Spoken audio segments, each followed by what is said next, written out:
Oui, bonjour Pablo. Merci d'avoir accepté mon invitation. Eddy, tu es présidente de la CNL, la Commission nationale du logement, la Confédération, la Confédération nationale du logement. Si je t'ai invité, c'est pour parler de la situation politique particulièrement anxiogène du moment, avec un rassemblement national qui est assis sur une dynamique politique très puissante. On est à 2 jours maintenant du deuxième tour des élections législatives. Ma première question, elle est toute simple. Comment toi, en tant que représentant finalement d'habitants et d'habitantes un peu partout en France, comment est-ce que tu juges, comment est-ce que tu sens le moment que l'on est en train de vivre? En fait, la CNL a une longue histoire, puisque ça fait plus de 100 ans qu'elle a été créée, notamment en 1916, par les femmes pendant la guerre. Donc nous avons beaucoup de valeurs, nous avons une grande histoire de la résistance aussi, puisque nous avons été interdits pendant l'occupation allemande, et nous sommes, beaucoup de militants de la CNL de l'époque se sont retrouvés dans la résistance. Et évidemment, le soir, le lendemain de la dissolution, la CNL, avec toutes ses valeurs, son histoire, s'est évidemment tout de suite mise en action pour rejoindre le nouveau Front populaire qui était, pour répondre positivement à l'appel des partis de gauche, dans la mesure où nous sommes un mouvement social, nous faisons partie du mouvement social, et il est normal que nous soyons à l'éclairage des habitantes et des habitants, des locataires aussi dans les HLM, pour leur expliquer justement l'enjeu de cette élection qui est inédite, qui est un peu provoquée par le président de la République dans une situation très compliquée aujourd'hui politiquement. Et donc il est important que nous puissions être là pour être dans notre rôle aussi d'éducation populaire, pour expliquer justement l'enjeu de cette élection et le soutien que l'on a fait directement au nouveau Front populaire, et aussi le barrage à l'extrême droite. Et on pourra expliquer pourquoi on a fait ça. D'ailleurs, il y a eu une décision unanime des dirigeants de la CNL pour rejoindre tout de suite le nouveau Front populaire et se mobiliser pour expliquer véritablement la différence entre les programmes des différents blocs représentés donc, dans cette élection. On va revenir sur la façon dont vous vous opposez au Rassemblement national et les arguments et le récit en fait que vous portez. Mais d'abord, sur les habitants et les habitantes, ces locataires dont tu parles, est-ce que quand tu les rencontres, quand tu leur parles, tout à l'heure tu m'as dit que tu faisais du porte-à-porte, est-ce qu'ils ont peur? Est-ce qu'ils en ont rien à foutre? Est-ce que même parfois, j'imagine qu'ils attendent avec impatience aussi peut-être l'arrivée du Rassemblement national au pouvoir? C'est quoi leur état d'esprit général? Alors l'état d'esprit, il est différent en fait. On a des gens qui nous disent, des habitants qui nous disent, nous de toute façon, on ne fait pas de politique. Voilà, on ne fait pas de politique, voilà.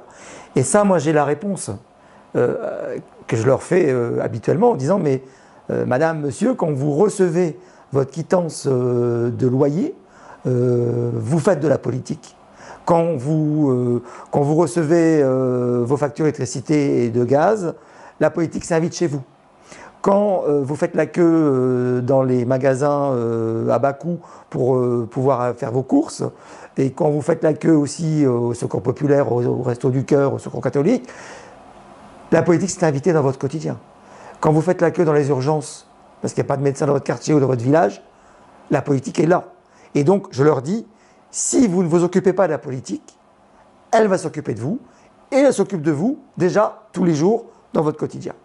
Donc ça, c'est le premier cas de figure. Deuxième cas de figure, les gens, les habitants se sentent, notamment dans les quartiers populaires, se sentent abandonnés. Et ils ont une colère immense. Et cette colère, quelquefois, se transforme dans un vote justement sur le Rassemblement national. Et là, on leur explique calmement, avec des arguments, en disant que le vote du Rassemblement national, s'ils sont en colère contre M. Macron, c'est pas en votant au Rassemblement national que les choses vont s'arranger. Bien au contraire, puisque le vote Rassemblement national, c'est une politique de Macron avec le racisme en plus. Donc ça ne solutionnera rien du tout. Et d'ailleurs, je dois dire que moi qui ai vécu dans le HLM Tour de Babel, avec des Portugais, des Espagnols, des Italiens, des Marocains, des Algériens, il y avait aussi à l'époque des instituteurs et des infirmières dans les HLM où je vivais. Et toute cette mixité sociale aujourd'hui, je leur explique qu'elle a disparu. Non, c'est des volontés politiques, avec les politiques notamment de M. Sarkozy, aujourd'hui de M. Macron, qui ont fait en sorte qu'ils ont stigmatisé les quartiers populaires en faisant quelquefois des ghettos de pauvreté, en rassemblant dans ces immeubles-là, dans ces quartiers, les personnes les plus fragiles économiquement. Voilà.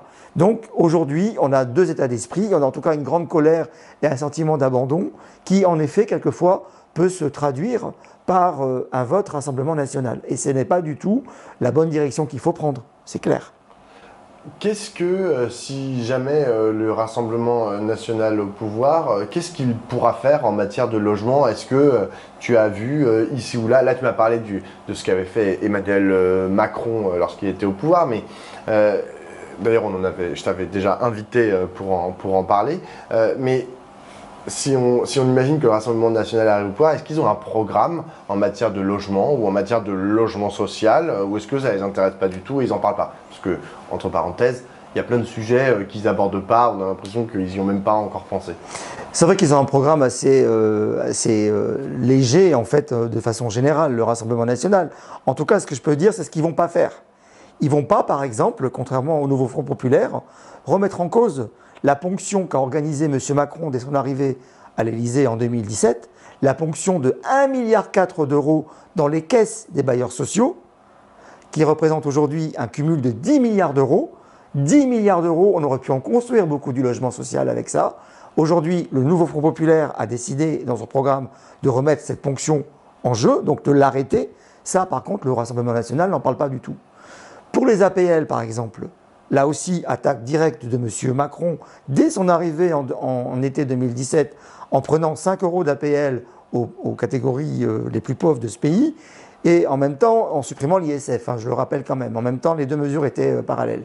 Eh bien, là, aujourd'hui, le Nouveau Front populaire va augmenter de 10% les APL. C'est ce qui, en tout cas, est écrit dans le programme.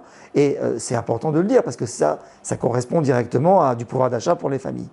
Ça, c'est important de le préciser.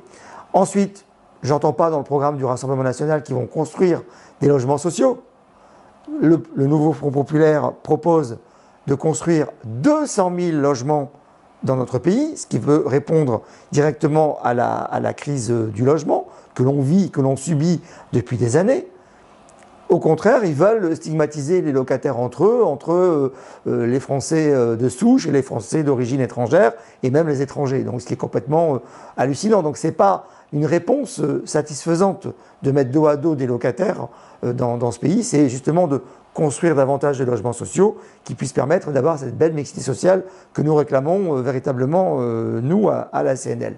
Voilà, donc c'est important de dire que finalement, dans le programme du Rassemblement national, au niveau du logement, eh bien, à part la préférence nationale, il n'y a pas grand-chose de constructif, au sens propre et figuré, pour le logement, pour résoudre la crise du logement dans notre pays.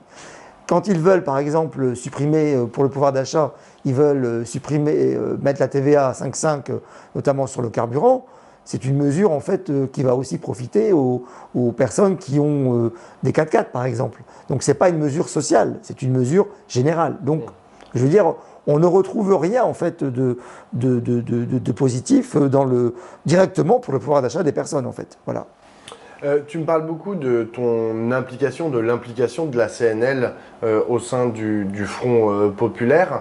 C'est intéressant parce que ça rappelle que le Front populaire, c'est pas juste un cartel de partis, que c'est au-delà, c'est un mouvement de gauche qui comprend des partis politiques, mais aussi des syndicats. Je rappelle que notamment la CGT a appelé à voter pour le nouveau Front populaire, et donc dans une certaine mesure, elle fait partie de cette dynamique Front populaire. Il y a des associations et donc aussi la Confédération nationale du logement.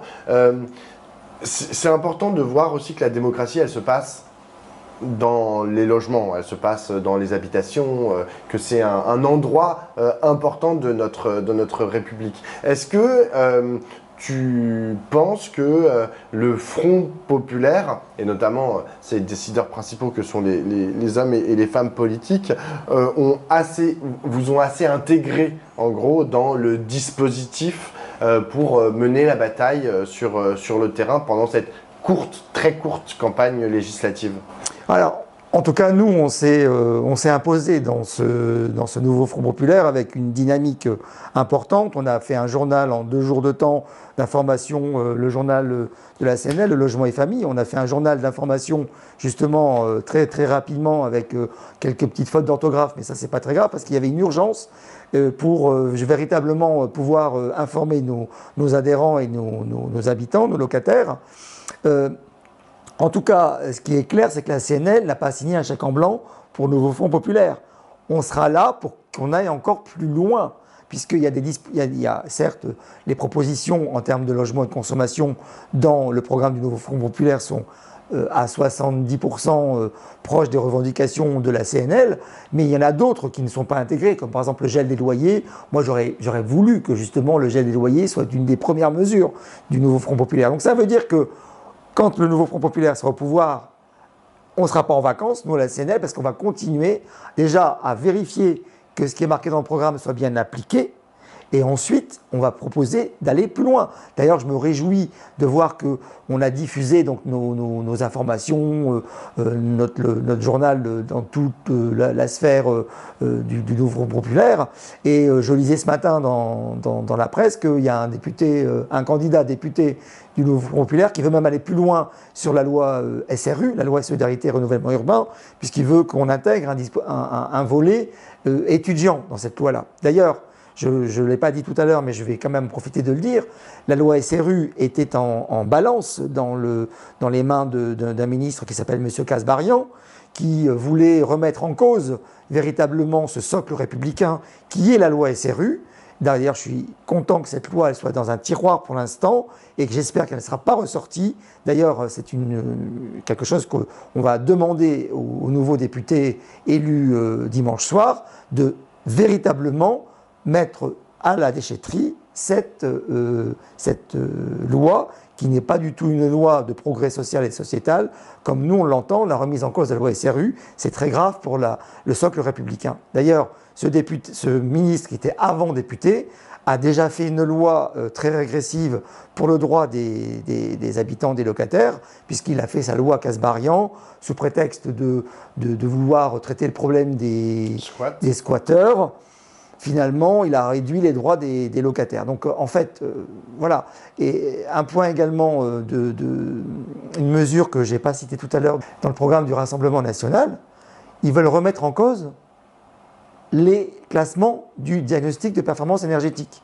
Il y a des avancées qui sont obtenues sur le classement des logements en performance énergétique, avec des retraits de la location, notamment des logements les moins bien classés. Donc, généralement, en plus, ces logements sont occupés par des populations très fragiles économiquement. Le Rassemblement national, pour faire plaisir aux propriétaires et aux lobbies de l'immobilier, va remettre en cause le classement de DPE, de façon à pouvoir relouer des biens qui ne seront plus louables à partir de l'année prochaine, notamment. Et tout ça, ça va encore pénaliser, qui ça? Les plus pauvres. Donc, c'est ça qu'il faut dire aussi aux habitants, c'est que ne vous trompez pas de vote le 7 juillet, c'est le vote du désespoir, c'est le Rassemblement national. Le vote d'espoir, c'est le nouveau Front populaire et les candidats républicains qui sont face à un candidat d'extrême droite. J'ai une dernière question, Eddy. Si jamais par malheur le Rassemblement national arrivait à trouver une majorité, qu'elle soit absolue ou relative, dimanche soir et la semaine prochaine, et qu'il constituait un gouvernement, comment est-ce que tu envisages la résistance, entre guillemets, à ce qu'il pourrait proposer du point de vue de la CNL? C'est-à-dire que, en gros, qu'est-ce que tu fais quand Emmanuel Macron dit « Bon, je nomme Jordan Bardella Premier ministre ». Mais en fait, à la CNL, on a l'habitude de se battre. Donc on va continuer. On se battra plus fort avec certainement plus de difficultés puisqu'on ne sera certainement pas très bien entendu par ce futur peu probable, j'espère, gouvernement. Mais en tout cas, on va continuer à se battre. Comme on continuera aussi à faire des propositions si le nouveau Front populaire venait au pouvoir. Mais si le Rassemblement national demain est au pouvoir, eh bien on rentrera en résistance, j'espère pas en clandestinité, mais en tout cas on rentrera en résistance pour justement combattre, toujours défendre le droit des habitants. D'ailleurs on a un slogan à la CNL, parce que tu sais qu'on est aussi élu dans les conseils d'administration des bailleurs sociaux, et donc dans les campagnes électorales internes à la CNL, on utilise très souvent que en fait, la CNL, elle est dans les cages escaliers jusqu'au couloir de l'Assemblée. Et donc, on continuera dans les cages escaliers et dans les couloirs de l'Assemblée à promouvoir le droit et la défense des habitants, des locataires, des consommateurs. Merci beaucoup, Eddy.